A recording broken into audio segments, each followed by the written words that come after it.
Olá, tudo bem?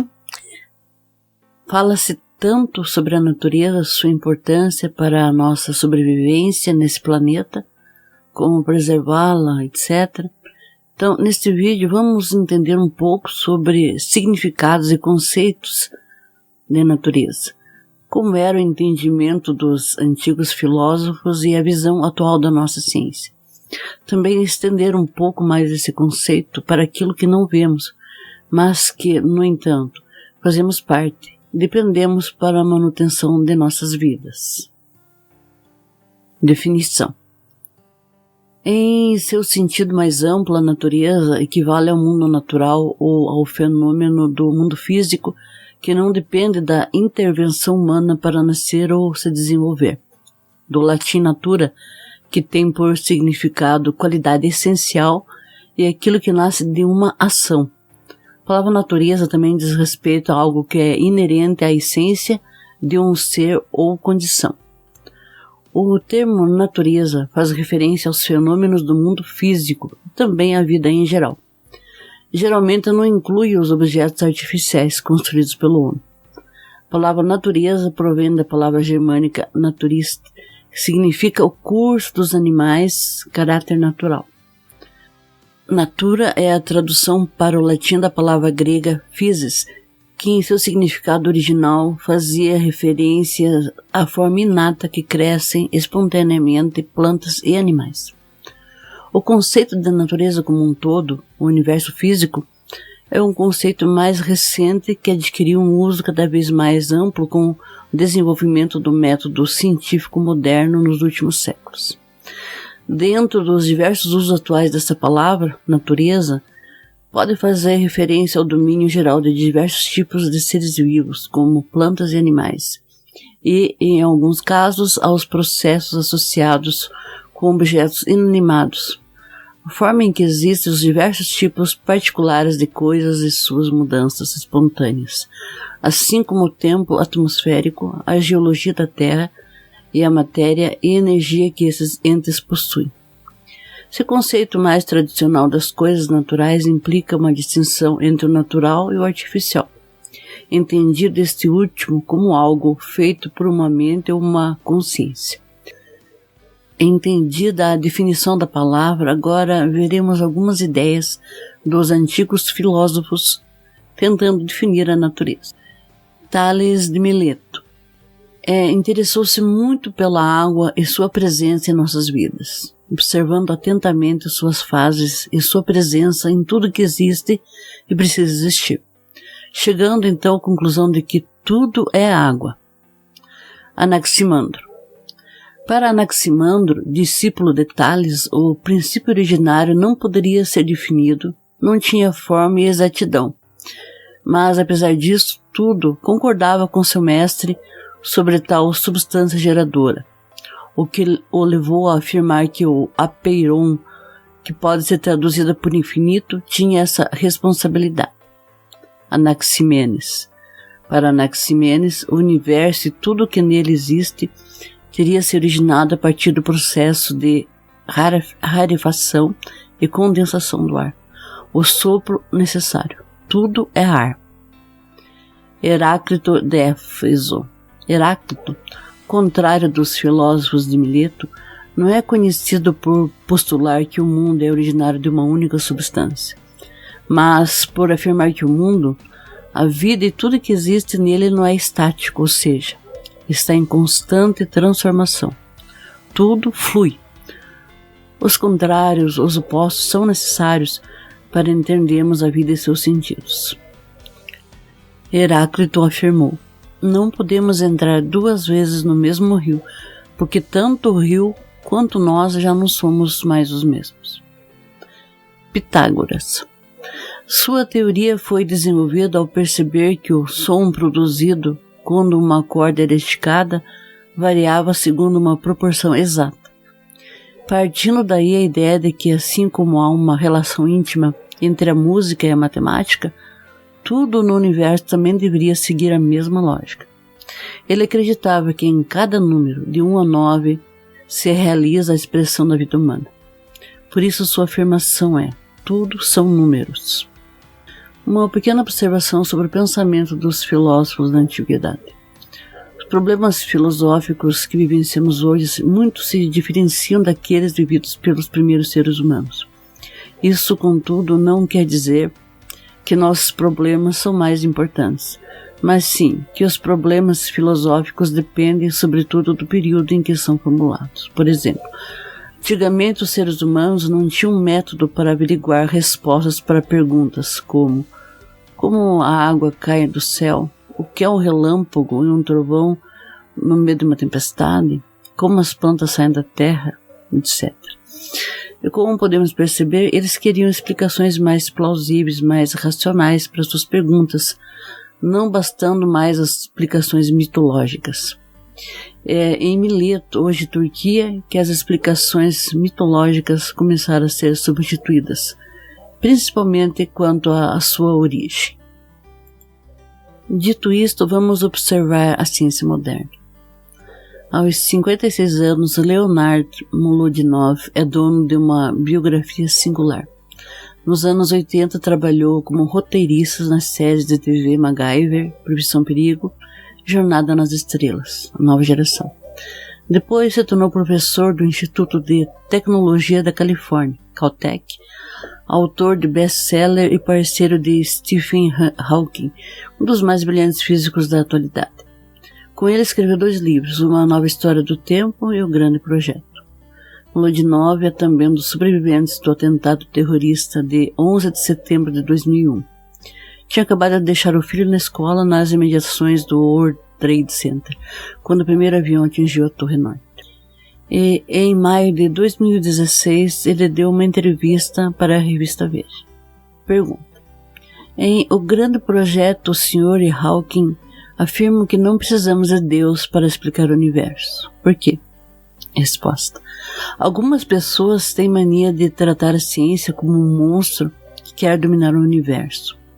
Ciência não tem nada contra a religião ou contra a filosofia. A ciência diz que tudo segue um conjunto de leis. Queremos saber quais são essas leis. Não acreditamos que haja exceções ou milagres, mas assumimos que eles não existem porque nunca fomos capazes de reproduzi-los em laboratório. Se há um Deus invisível e indetectável, deixamos isso para os teólogos. Só queremos descobrir as leis da natureza, sem que as pessoas se zanguem com a gente. Pergunta: o senhor acredita em algum Deus? Resposta: de certo modo, sim. Apesar de acreditar nas leis da física, parece que não existe uma razão para explicar por que essas leis existem. Por que as coisas não acontecem aleatoriamente? Talvez esse seja um milagre. O universo segue as leis da natureza. Talvez essas leis que regem o universo seja a definição de Deus. Uma noção bem diferente de um ser que está lá em cima metendo o dedo na vida das pessoas e fazendo milagres. A física busca explicações simples para descrever o mundo que experimentamos. Pergunta: Deus não seria uma explicação bem mais simples do que a complexa teoria das supercordas, por exemplo? Resposta: seria ótimo se a explicação de tudo fosse Deus. Albert Einstein disse que os cientistas tentam fazer tudo da maneira mais simples possível, mas não de maneira simplória. A explicação de que Deus está por trás de tudo não serve, por exemplo, para descrever a velocidade com que um objeto vai cair de um prédio e prever sua trajetória. Se servisse, aí sim seria uma explicação simples, mas isso não quer dizer absolutamente nada. Descartamos esse tipo de noção. Civilização não teria ido muito longe pensando dessa forma. Pergunta: o senhor fala como se essa teoria das supercordas, amplamente discutida no livro, já tivesse sido verificada na prática, o que não é o caso. Qual distinção faz? Resposta: ninguém mostrou que a teoria das supercordas não é verificável. Dizemos, contudo, que não sabemos como vamos verificá-la. Concordo que quanto mais tempo se passa sem uma teoria seja provada, o desinteresse cresce e os cientistas se ocupam com outros temas. Exigimos que as teorias sejam verificáveis, mas não precisa ser hoje. Algumas demoram mesmo. Einstein levou 11 anos para formular a teoria geral da relatividade. Pergunta: a afirmação sobre a existência de múltiplos universos pode ter o mesmo impacto que a descoberta de que a Terra não é o centro do universo? Resposta. Antigamente era natural pensar que tudo no universo estava a serviço dos seres humanos. A Revolução Copérnica, de Nicolau Copérnico, astrônomo que formulou no século XVI a teoria de que o Sol é o centro do sistema solar, contrariando a crença vigente de que este posto pertencia à Terra, nos trouxe a noção de que a Terra não está no centro de tudo. Similarmente, a Revolução Darwiniana nos disse que a humanidade não é a essência da vida. Se a revolução dos multiversos for verdadeira, nem o nosso universo é o centro. Existe uma infinidade variada de coisas acontecendo e não há locais ou seres favorecidos. Definição de alguns termos usados por Molodinov. Multiverso. É a hipótese de que vários universos coexistem, o que poderia explicar fenômenos físicos ainda poucos compreendidos, como o próprio Big Bang, a explosão que teria dado origem ao cosmos. Segundo alguns defensores dessa hipótese, o homem não é capaz de ver outros universos, porque enxerga o mundo em apenas 3 dimensões, e outras realidades poderiam passar despercebidas aos olhos, embora influenciando o meio. Outros acreditam que as distâncias que separam um mundo do outro são muito grandes para notarmos sua existência. Supercordas. De acordo com a física moderna, existem 4 forças fundamentais na natureza: a gravidade, o eletromagnetismo e as forças nucleares, fraca e forte, entre as subpartículas dos átomos. Já existe um modelo teórico que une a 3 dessas forças: o eletromagnetismo e as forças nucleares. Esse modelo se chama um modelo padrão. Está sendo testado com muito sucesso nos aceleradores de partículas. Falta unir as 4 forças, a gravidade e as outras 3 forças, em um único modelo teórico.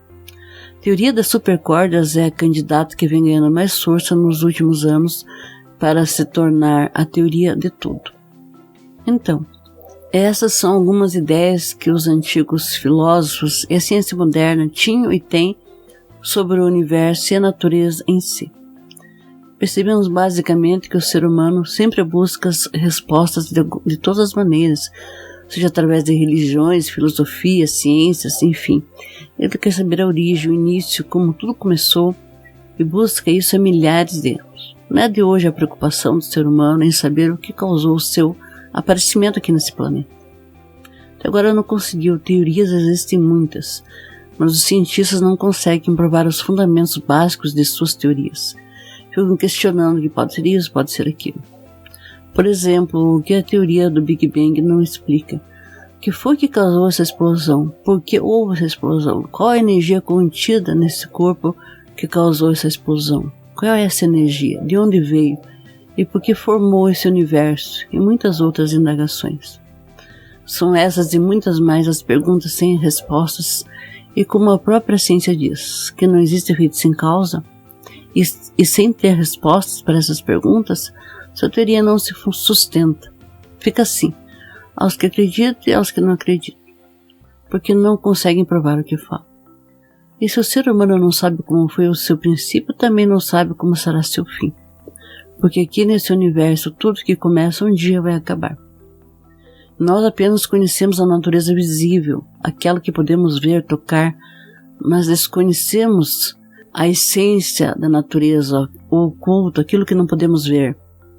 Os cientistas não conseguem descobrir essa essência porque foge à capacidade deles, porque usa apenas o pensamento, e a capacidade do pensamento do ser humano é limitada. Como não sabe como foi o princípio de tudo, como tudo foi formado, ficam criando teorias e mais teorias, mas sem conseguir as provas para a sua fundamentação. E assim caminha a humanidade. Milênios, e se as leis naturais da natureza governam e tudo e a todos, é lógico que a humanidade está inclusa. Mas o ser humano se julga superior à natureza e esquece que é governado por ela. De tudo depende dela, do ar, do alimento, da água, do calor, do sol, da lua, das estrelas. Todos somos filhos naturais da natureza e somos seus dependentes. O ser humano, na sua arrogância, achando que domina a natureza, que pode fazer e desfazer de tudo o que encontra pelo caminho, como se fosse o dono de tudo. esquecendo que se algo foi criado, teve quem fizesse essa criação. O ser humano não é dono de nada e não respeita aquela que é a verdadeira criadora de tudo. E ela sustenta todos, indistintamente, não importando crenças, cor da pele e gênero. É a nossa mãe verdadeira natural e a ela tudo devemos. Todo o nosso respeito, gratidão e amor é pouco para expressarmos o mínimo de consideração. Mas o que acontece? Vivemos totalmente desligados da nossa mãe natural, cada vez mais valorizando o artificial em nossas vidas, cada vez mais nos distanciando dela. E ela nos aturando todo esse tempo. Mas, finalmente chegou a hora do ser humano passar a se conhecer e entrar em entendimento e harmonia com sua mãe natural. Precisamos compreender que a solução para todos os mistérios que não compreendemos não pode ser solucionada pelas cabeças dos seres humanos, que nem ao menos sabemos como funciona o pensamento, como ele é alimentado, de onde vêm as ideias que temos. Podemos ao menos controlar os nossos pensamentos, que se pudéssemos não vinham pensamentos bons e pensamentos ruins. Nem dormindo conseguimos nos desligar. Somos controlados por eles. Para entender tudo isso e muito mais, para finalmente o ser humano se conhecer, saber como foi o seu princípio, de onde veio, como tudo se formou, por que tanta desigualdade, como todo o universo foi formado, a formação do seu corpo, como é o funcionamento do seu cérebro, enfim, saber tudo, é necessário o desenvolvimento de uma outra capacidade, que é o desenvolvimento do raciocínio do ser humano. E o raciocínio é desenvolvido por uma outra cultura, uma cultura transcendental, que vem de fora desse universo, da nossa verdadeira origem, e que não é pensada nem imaginada por nenhum ser humano. Chama-se cultura racional do mundo racional, e que está contida nos livros Universo em Desencanto. É um conhecimento que tem base lógica, provas e comprovações e que define tudo, do princípio ao fim, desvendando todos os mistérios e enigmas. Numa linguagem simples, porque é para toda a humanidade, sem exceções. Não confunda religião, seita, doutrina, filosofia, ciência com cultura racional, porque é uma cultura que veio para esclarecer tudo. Não precisa frequentar nenhum lugar, não tem dogmas, não tem rituais, não tem líderes, padres, pastores. É a favor de todos e de tudo, e por isso você não precisa abandonar sua religião para ser um estudante de cultura racional.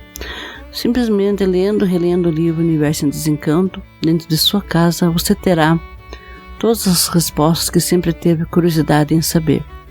Além disso, com o progresso do desenvolvimento do seu raciocínio, alcançará um equilíbrio nunca antes imaginado. Você começará a seguir suas próprias ideias, pois será orientado pelo seu mundo de origem. Não dependerá de viver de experiências em experiências, sempre errando mais do que acertando. Isso tudo claro à medida que o seu raciocínio for se desenvolvendo. Não é do dia para a noite. Depende do tempo necessário e de sua persistência no estudo desse conhecimento. Você deixará de se alimentar a sua personalidade, seu ego, começará a desenvolver a sua verdadeira identidade. Assim, não sendo mais perturbado por duas energias que causam desequilíbrio e a confusão na vida das pessoas. Para finalizar, vou ler um pequeno trecho dessa grandiosa obra que se chama Universo em Desencanto e que nos esclarece sobre a nossa querida Mãe Natureza. E assim, a natureza é você e você é a natureza. Porque o mesmo que você sente, a natureza sente também. E a natureza é você e você é a natureza. Porque como você é, a natureza é também. Se você tem sentimento, a natureza também tem. Se você é um aparelho de reprodução, reprodutores de filhos e irmãos, todos os filhos de uma natureza só, a natureza também é reprodutora de filhos e irmãos. Por todos serem filhos de uma natureza só. Na descrição desse vídeo eu vou deixar alguns sites e vídeos para quem quiser saber mais sobre a cultura racional. Não perca seu tempo, a hora já chegou, leia o livro Universo em Desencanto. Até o próximo vídeo.